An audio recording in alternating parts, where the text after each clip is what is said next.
Thank you. Good evening, members, and welcome to the Licensing and Regulation Committee. You'll note from the top table that we are missing both the chair and the vice chair. So in that event, it falls for me to call on a member present on the floor to nominate somebody to be a chair for the evening. Do you have any nominations, please? Mr. Carter. Mr. Carter. I second that. Seconded. All those in favour of Councillor Carter staying chair? Thank you, that's unanimous. Good volunteering. Is this fault now?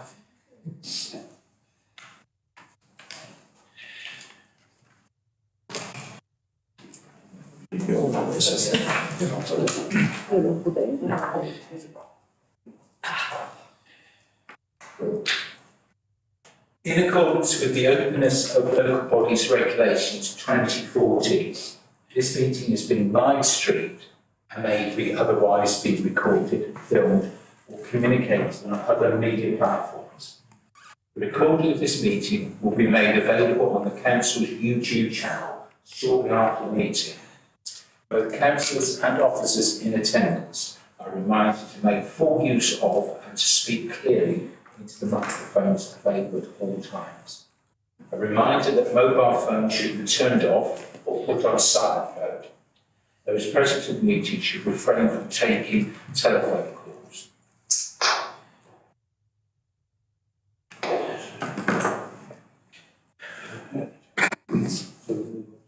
Okay, right. First agenda on the item, apologies for absence. Apologies for absence have been received from Councillor Linda Broadley, Councillor Frank Broadley, Councillor Charlesworth, Councillor Dar, Councillor Gatsavaya, Councillor Helen Lloydall, Councillor Darling, Councillor Linda Eaton. Thank you very much. Item number 3, appointments of substitutes. Have you anybody substituting? None have been received, Chair. Number 4, declarations of interest. Do any members have a declaration of interest which they wish to declare? Okay, thank you very much. Moving on to number 5, minutes of the previous meeting before you. Is everybody happy that they are an accurate record of the meeting? Thank you very much. They've been moved. Number 6, action list arising from the previous meeting. So we don't appear to have any action list. Number 7, petitions and deputations. Any Been received. Deputations? Have been received, Chair. Thank you very much. So let us move on then to item number 8, a presentation, licensing regulatory update, Q2 2022-23, to be delivered by the Senior Strategic Development Manager. It's Mr. Wells. Thank you, Chair, and good evening, everyone. Thought it'd be quite useful, following on from the last couple of occasions, to give you a bit of a whistle-stop tour of what we've been up to, just really as an overview on the services that we're currently delivering. So if I'm going to start with food, which has probably been one of the most challenging areas over the last 2 years, we had a Food Standards Agency temperature check. What that means in plain English is basically checking that we're in line with their recovery plan. So that was submitted, and I'm delighted to inform you that we passed that with flying colours, which is good news. As part of moving out of the pandemic and moving into the new normal, there are many new businesses continuing to be set up. There's a lot, unfortunately, that fall by the wayside. So we're triaging those, which means that we actually ring them, speak to them, get an understanding of what it is they're doing. So some of it was around home baking, home product making, and then packing and taking and selling. So that we've got an idea of what the risk is, and then depending on that risk, we then put it down for an inspection, either now or in the future. So it allows us to sort of prioritise that work. We seem to be getting quite a few complaints. These can vary from foreign objects in food to people tripping up, hazards. So I put it down as food because as part of the food inspection you get health and safety in there as well. Nothing overly serious, nothing that's actually linked in with businesses locally. So a lot of the food, as you might imagine, is actually packed prior to going to the supermarket, so therefore it's the manufacturers we have to approach, and we do that through the local authority that controls where that manufacturer is. There's an enforcement and information sharing protocol across the whole of Leicestershire, which means we can share intelligence and information with other local authorities in the event of an investigation or a food complaint. So that's now been updated. As of, I think about 6 weeks ago when I wrote this, we've got an 88% compliance rate. That means 88% of the businesses we've inspected fulfilled the satisfactory standard. But there's still 29 awaiting inspection. As you can see later on, there are some that have missed inspections as well. Now, if you don't include the 29 premises that are awaiting inspection, then the compliance rate is higher. You just have to assume that they're non-compliant. It's just the way the rules work at the moment to force us to inspect them. I'm delighted to say that Dara Mehta started last week. She's our new senior technical officer at the moment, but she's fully food competent. So going forward, we've got strength in depth. So we've now got Hayley and Dara, and I hope to bring them along in the future meetings so you get to meet them and say hello. But now she's started, it will really make a difference. And we're actually looking at delivering food courses in the future. It won't be immediate. This is where we can actually train people working in shops and restaurants and cafes and takeaways to a certain standard in food hygiene, which is what we want them to do. Recently, there was quite a bit of press around duty of care. This is for businesses to make sure that they're taking care of their waste properly and they're transporting and disposing of it. There is a loophole in that legislation that allows small businesses to actually apply for a duty of waste notice or consent, but actually they can take that waste themselves, but they still need to be consented and approved. Now, what we're doing is we're going around to some of those small businesses. Some of the food establishments qualify, some of the hairdressers qualify, and saying to them, actually, what is it you're doing? Are you applying? Are you registering? Because you need to be to make sure that actually you become fully compliant. So we're bringing that now into the food inspections, which we didn't before. It all sounds a bit double Dutch in the next sentence, so I do apologise, but the way we rate premises depends on the risk. So if you were to take somewhere like a food establishment that is literally like a corner shop with no fresh food on for sale, it might be classified as a D or an E because the risk is really low. So they're programmed for inspection like 2 years, every 2 years, every 18 months. So when we had lockdown, they were never inspected. We were told not to inspect them and a lot of other premises. So we've still got that backlog to catch up on, but the high-risk premises we are on where we should be, which is the important thing. So now Dara's with us, and I'm hoping we can get some of those missed inspections picked up. Some of the common challenges, and it's not just Toby's loose areas across the wider board. A lot of staff shortages in food businesses. So cleaning standards, we've seen them dropping. And because of increased energy costs, we've also seen temperature control being a real issue. So they're suddenly tweaking the fridges and freezers slightly, so they're not quite at the right temperature. So we're watching brief on that one. I don't know whether this is very clear, but these are the most recent results. So what we like to do through the members bulletin now is promote the results that we get as and when we do them. So at least you can see where we've been and what we've done. So 5's top, a 1 is poor, a 3 is satisfactory, just as a guide for you. And I'll let you read those individually. And in terms of the scores... In a moment, Mr. Wells. Oh, sorry. Can I just ask? Go on. Yes, Mr. Corbin first. Just the one that's number 1 and number 2. Are you able to tell us what I assume something needs doing about, certainly the 1s, maybe the 2s as well. Am I allowed to ask what's being done to improve them, or are they allowed to continue trading or something like that? So they can ask for a re-inspection, and what we do is we revisit and we charge them for that. A 1 and 2 is poor, so obviously 1 is worse than a 2. But bear in mind the inspection is around, number 1 is around temperature control and what they do, where they store material, where they buy it in from, how to pack it and things like that, and how to keep it in the fridges and the freezers. The second part of it is around the structure of the premises.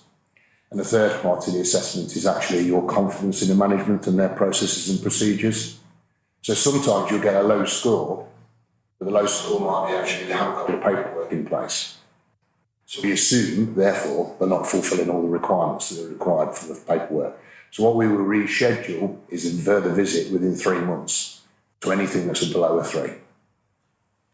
I'm quite shocked at the one that's, unless it's changed hands recently, it's been in Oadby for years and years and years. And it's one of the last places I would have expected to be down there. Is it a new ownership? Is it? I haven't got that level of detail to hand, but I wouldn't eat there is my advice. All right. Just one word about Councillor Corcoran, you said about harvesting and trading. If there was ever any concern that the product that was being produced was dangerous to the public, we do have powers and we could close it immediately. As Mr Wells has said, quite often there are issues around the structure. Where I live, the takeaway is in a listed building, which is old and cramped and whatever, and it always fails. But it's failing not on the food that's produced, it's more to do with the structure of the building, which isn't amenable to stainless steel tables and cleaning and things like that. Thank you. Councillor Lily Kaufman. Thank you. In your summary, do I gather that we've had no reports of actual food poisoning, that the complaints haven't been involved in food poisoning? No, we do receive those periodically. They're called infectious disease, so they're not just for food. They can be caused by something else, like the strep A, for example, that's going around the schools at the moment. But actually, there's nothing of note in there that... My microphone's gone. Oh, sorry. Councillor Bolter. Thank you. Yes, just an observation. Years ago, we used to do food hygiene courses here. We were taking over two evenings. If you're lucky, it was at the end of the evening. Now you do it online. Out of hour. And it's done in such a way that if you answer the question wrong, you just revisit it and put it right to what else is right. So It's cheating. it's cheating. So what benefit is it to us if somebody's got a food hygiene certificate and it's done online, compared with one that's this is an example like we're out doing here. I think that's the reason why Mr Wells is talking about introducing training courses, so that we can actually offer people the ability to come and benefit from the experience of the But we can't make it mandatory, of course, because if they have the food hygiene certificate, then they have the food hygiene certificate, and it's an issue that really should be taken up with the Food Standards Agency because they're the ones that are behind it. You know, we are aiming to offer a more comprehensive package locally, so that people can come along and get enhanced training. And that was a big benefit to me to get Dara here and give us that capacity. The other thing we're looking at is doing it multilingual as well, because we get challenges around potentially kebab houses, Turkish places, and Chinese in particular. And it's sometimes lost in translation, is probably the best way of putting it. So we are exploring those at the moment for the future. So. Sorry, Chair, did you want to ask a question? Yes, I was going to ask an observation and a question, really. Looking at this list, it is very heartening to see that so many care establishments, nurseries and schools are highly rated at number 5. Slightly concerned that there are 2 there in the 1 and 2 category. But what I'm most interested in is Chico's in Oadby. My understanding is that that has poorly performed for a number of years. I'm sure we've had this type of report in previous meetings, and Chico's has been on the list as a 1-2. Is that related to what Mr Gill was saying about the structure of the building, or is it something more fundamental with Chico's? I'm sorry I haven't that information to hand, but I can come back to you on that. What I would say is there's a divide between a 1 and then something that we might consider prosecution or closure. So I just wanted to reassure members that a 1 is the poorest performing standard that we recognise. But actually, if it's that dangerous or that like it to cause a problem, we would look at other options. So just to reassure you that it's not tolerated, as it might imply, but I can get the specific information back on the performance of that. Thank you, Mr. Wells. Any further questions? Please continue with your presentation, Mr. Wells. Thank you very much. And then the final slide there is a breakdown, which I know the chair likes, in terms of where all the scores sit. So you can see there that the profile is very heavily in the very good, which is always encouraging. But 3 and above are what we would call compliant. Anything below is not term compliant. And as you can see there, there's the 29, as I mentioned, that warrant awaiting the inspection. The final thing on food before moving off the topic is... Mr. Bolton, Oh, sorry. did you have a question? Yes, what's exempt? There are certain... Exempt in what premises? Yeah, do you remember Crown Immunity? Yes. So, for example, hospitals are exempt, Yeah. establishments, prisons, places like that, because they've got Crown Immunity, so we're not allowed to inspect them. We're not got any here. Don't got any crowd. No, but if there are other premises, so there's certain categories of care home that are exempt as well. So like nursing homes, that we don't have authority to inspect, so we can only inspect. So we can, Yeah. OAP homes we can inspect. But they'll fall under the scheme Right. for scoring. Right. So how come Home House has got a score of one? It depends on the nature of the business as to what is the key element of the business and who's it registered and operated by, as to whether we can actually fall within this criteria. Because Home House is mostly dementia Yeah, cases, same as Curtis Weston. sure. Okay, all right. It just It seems just, strange. so the scoring system, it doesn't mean to say we can't inspect all of them with their permission anyway. We have a right to inspect all of the public accessible ones. It's just they fall outside the scoring scheme. It's just the way the Food Standards Agency dictate. So. And then the final thing on food is just to advise you, there'll be some press coming out on this around the Christmas campaigns that usually puts out by the Food Standards Agency about safe cooking and storage of poultry and meats and so forth. And then another message around people are taking food safety risks because of the current crisis, the cost of living crisis. So, eating out of date and food that's sort of past its best. There's a bit of guidance coming out on that. So if you watch, we'll put it through the members' bulletin. It'll be on our website and available for community groups to access and see as well. So we're supporting that, as you might imagine. Thank you. So selective licensing. At that point, Chair, declare an interest if it comes up, like having a property in South Wixton. Thank you. Yeah, sorry, John. Oh. Yeah, that's fine. We've had this conversation many times. We're not here talking about the selective licensing scheme, payments, etc. We're here to look at how it's being run. So I have no objection to you remaining in the room. So just key headlines. I know this has probably been done extensively in the past, so number of rented properties within the scheme, clearly there, the applications received. Again, exemptions, licences issued, and where we are with the income. I would say that one of the big presses I'm pushing on the team at the moment is to get the applications in where we haven't, because clearly it's gone past. So we've served warning notices that could be followed up by penalties if necessary. And then the next slide is the Green Homes Grant Programme, which I know something as the chair and very keen on supporting, and an overview on the funding update there. But just to say that we are running this on our own as a council, and we've been very successful, as you can see there, and the uptake is getting greater and greater, as you might imagine, but we're really pushing it because of energy consciousness and actually making these homes sort of more efficient going forward. And we're working with Yes Energy, so we get quarterly reports, which I'm asking to be put on the members' bulletin as well to keep you informed, so you're not reliant on me keeping you updated here. Okay. Air quality. At the request of the committee, we've now installed the diffusion tubes on Newton Lane and another one further at the A6. Awaiting the first set of results to come back from those, which I'll share with you next time. And if you remember, a long promise that we've finally managed to get through is that the real-time information we're getting on air quality along the A6 and along Blaby Road is now available live on the website. Adam can show us that.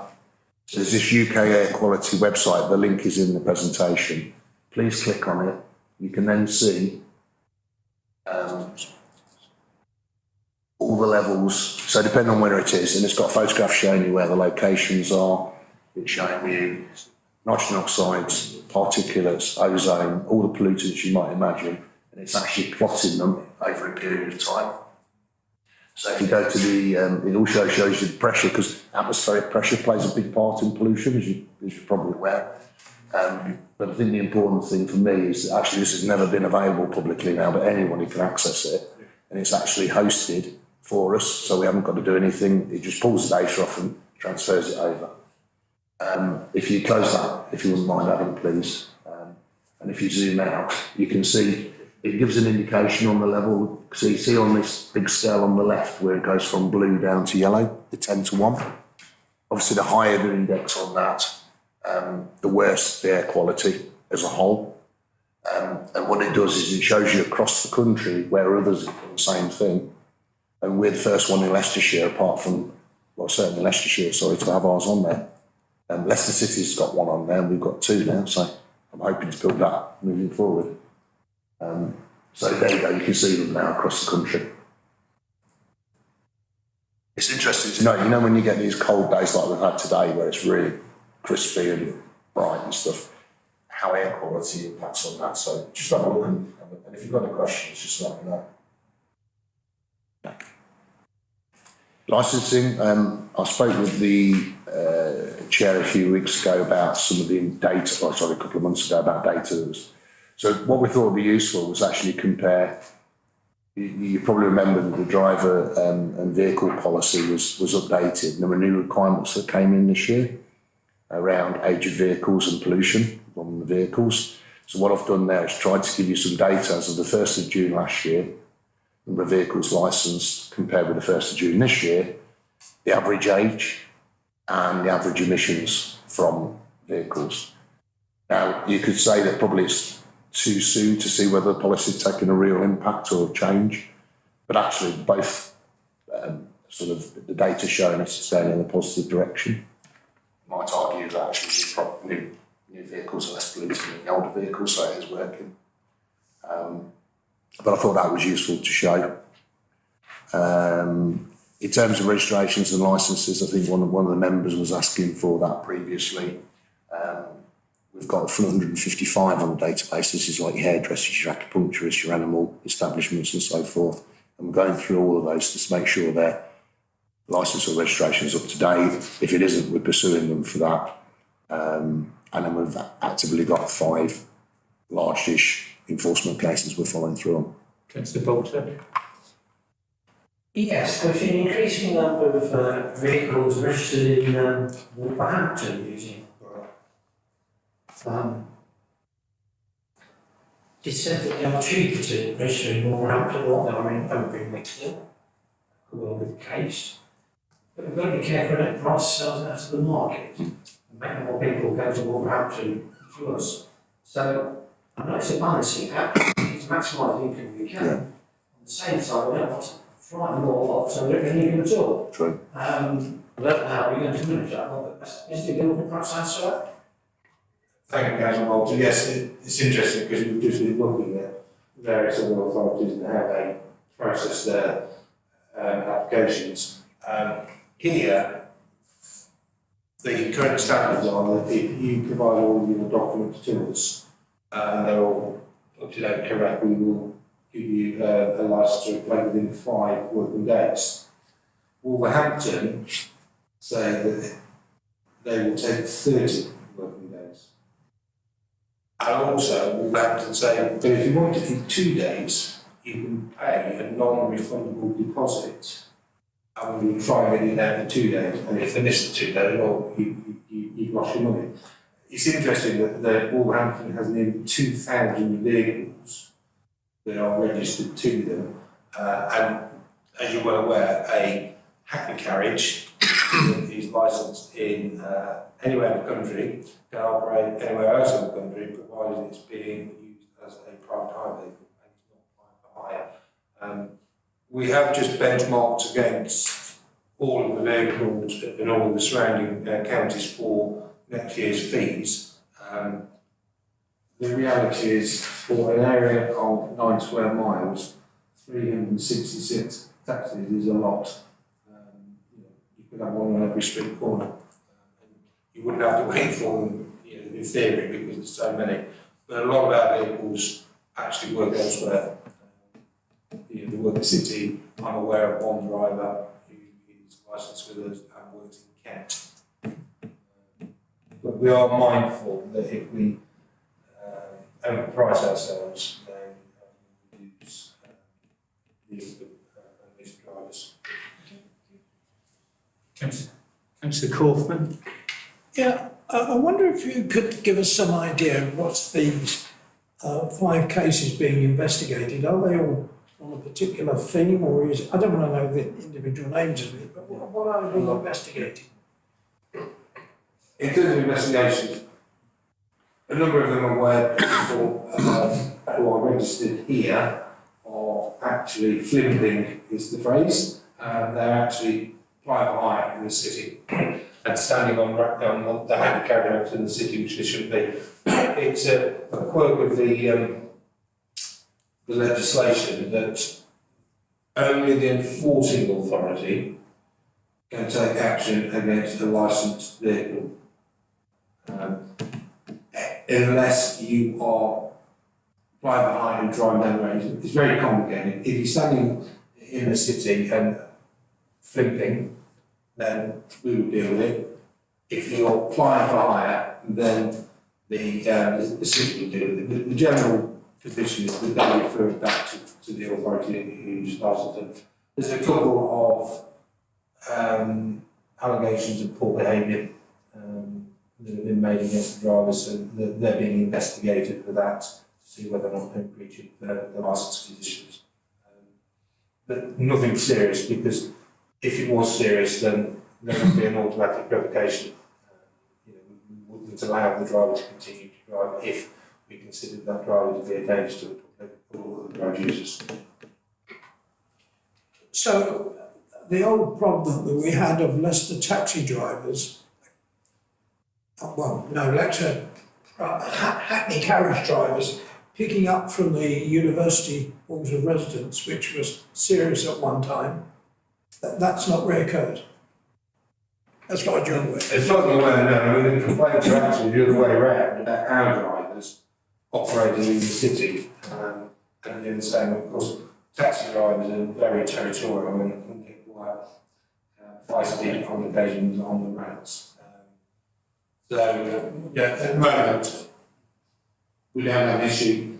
We are looking to do some joint work with the city and joining them on their enforcement patrols, but I understand that they are not planning any proactive enforcement patrols this side of Christmas. They will just deal with it on an ad hoc basis.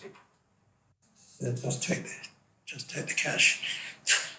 Councillor Bolger.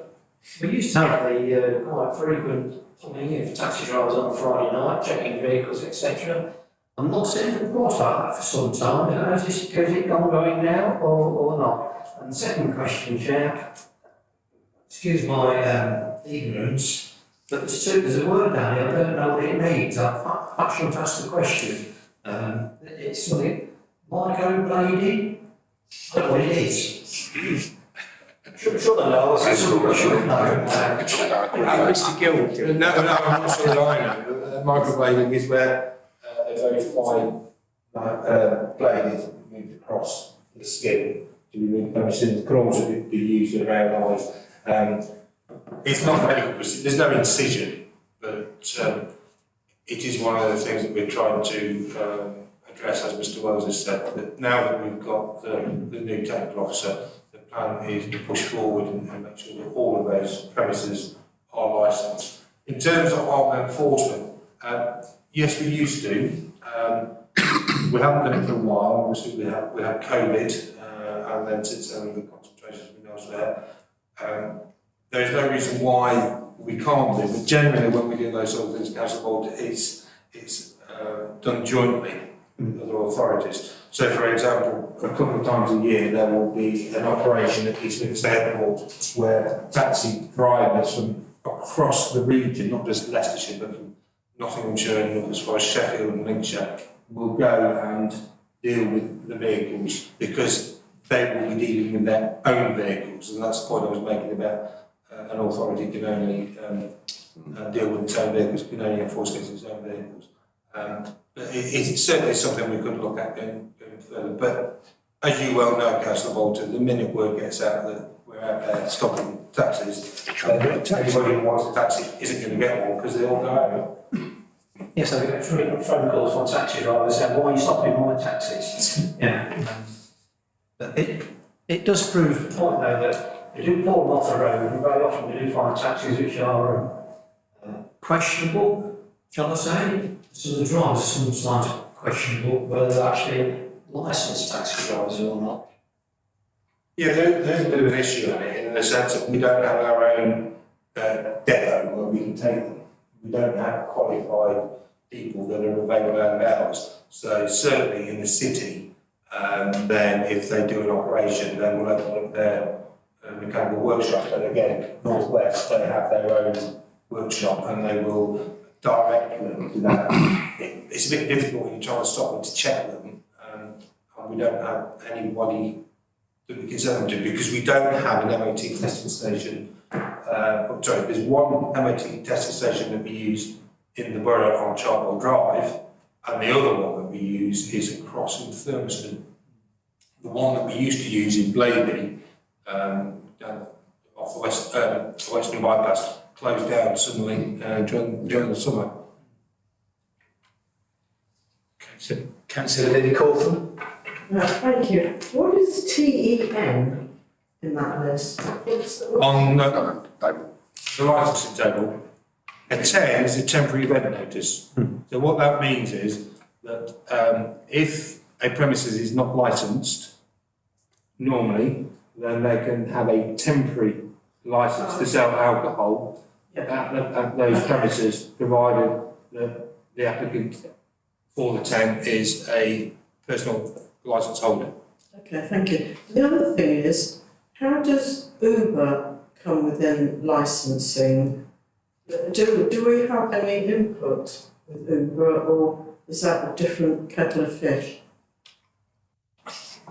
I mean, the position with Uber is that our drivers are licensed and choose to work for whom they want.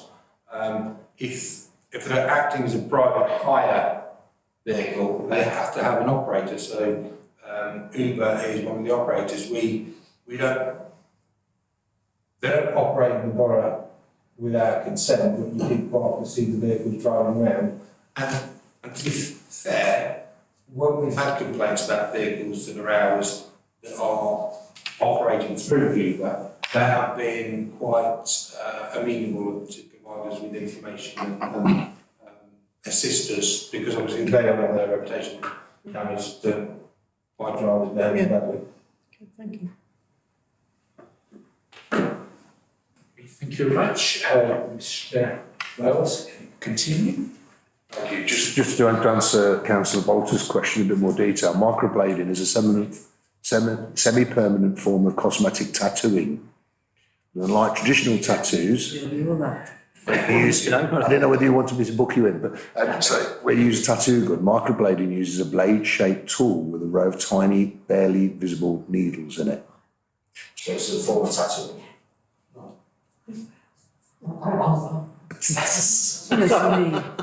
Should I ask the question? If you want us to educate. We'll book you in on demonstration. Okay, so the table you were just referring to is just a cross-section, an overview of the type of demand that's coming into the team. So you can see in there it's heavily dominated by combined drivers and hackney carriages and renewals and new applications, with less so of the hairdressers, microblading, the personal licence side. So they just usually float the sort of markets coming to the licensing team. I'm sure that'll increase when we get round most of the other premises to make sure they're all actually registering properly. So moving on to the dog warden service, if I may. Just to really update members and let them know that the current contract we have with Animal Care Services expires on the 31st of March 2023. So we're in the process at the moment of seeking quotations for a new contract, which will start on the 1st of April. And we're going through that moderation process at the moment. So hopefully early January, we'll have a preferred contractor which we can start to mobilise in advance of the 1st of April renewal or date, for the new contract. And just to let you know, looking at what they term a 3+1+1, so it covers for 5 years if you want it to. It's got breakout clauses in it if you don't deliver the service we want, but also we can stop it after the 3 years and do something else. And all it is the key functions around dog warden, so that's the kennelling, the stray collection, the out of hours, but also the patrolling element that we've had in it before. So I will update you on progress as we go forward. Thank you. I think the final slide is for those that are not necessarily informed on the Midland Mainline electrification programme. Say that with you, Ethan. So effectively, you remember I came to you, I think it must have been the last time, just to advise you that we'd been received an application from them to undertake some work, which is the electrification of the line which runs through Darborough. And just what I wanted to do is I got hold of this recently. It's just for your information, really, to show you where they are at the moment in terms of that programme. As you can see, it's already slipped because anything in red there is actually a change. It's actually a slip back from the original date because we were assuming actually that the rail access point and the Wigston compound will be up and running long before it's suggested then. And I think everything's been moved backwards slightly. So I'm not aware of any issues at the moment. We get contact from them sort of like on a fortnightly basis, so we're kept informed of progress going forward. So again, any questions, let me know, please. Thank you. Councillor Bolter. Yes, sir. It's not noted down anywhere here, but talking about Spire Club, the bridge over the railway, sorry, not of course. The talk at one time about it being demolished, the new bridge being put there, the roads are going to be closed for 18 months. Well, that seems to have gone quiet, but they can't lower the track because of the water table. Not enough headroom to get the wires over it. So I wondered when that was going to come into play. It's going to be public knowledge because at the moment there's going to be a big gap in the wiring. It's $1 million question to which we're still awaiting a reply. So the contract they've got is to electrify the line, ignoring bridges.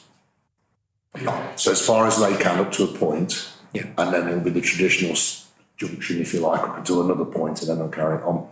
So the work around the bridges is a completely different piece of work, and it's a massive piece of work, and it's going to have a huge impact on not just for noise and everything else, but also people getting to and from and around the area, as you've rightly pointed out. So that's something that's obviously funded again by the government. We're just waiting details on that in terms of what we're going to do. So we'll be raising the bridges, like you say, which has to be shut for weeks on months on end. Are they getting rid of the bridges? What's the plan with them? Because in a lot of the cases, they won't get the lines to run underneath. You're quite right. Okay, thank you very much, Mr. Wells. That concludes the business of tonight's meeting. So thank you very much for your attendance. I wish you a happy Christmas.